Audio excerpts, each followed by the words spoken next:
कोदारी से काट के बहुगे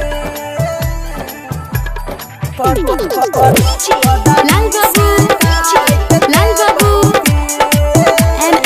रिकॉर्डिंग स्टूडियो बेगूसराय। सहनी के बेटा छियैगे असली मरद छियैगे चिन्हले तू हमारा छौरी गे ओकरा नहीं छोड़बौ हमे पिया छोड़ के हमारा गलही गे हमारा जे भटतौ उला भरबा छौरा आ कोदारी से काट के बहुगे हमारा जे भटतौ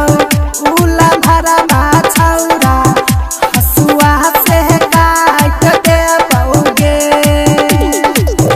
कोदारी से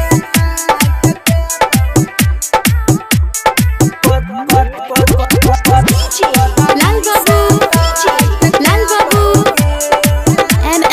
रिकॉर्डिंग स्टूडियो बेगूसराय। सबसे बाला प्यार छौरी आ तोहरा से कैलियोगे तोरा खातिर बाबूजी से घर में पीटैलियोगे घर में पीटैलियोगे तोरा जैसन बकलोला छौरी हमें कहियो नहीं देखलियोगे हमरा के छोड़ के चला जाइगी गे कहियो नहीं बुझैरियोगे बोल किया हमारा छोड़ गेलही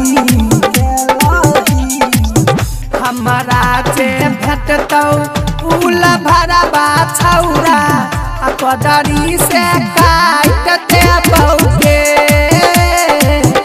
हमारा जे भटतौ उला भरबा छौरा आ हसुआ से काट के बहुगे कोदारी से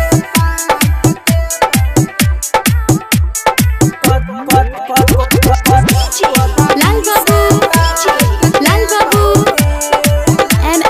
रिकॉर्डिंग स्टूडियो बेगूसराय। बेवफाई हमारा से किया तू कैलही गे आ सबसे बाला प्यार रहो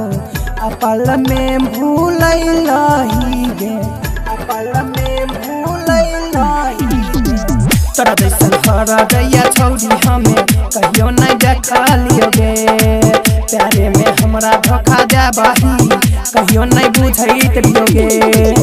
फौजिया के दिल तोड़ के गेलही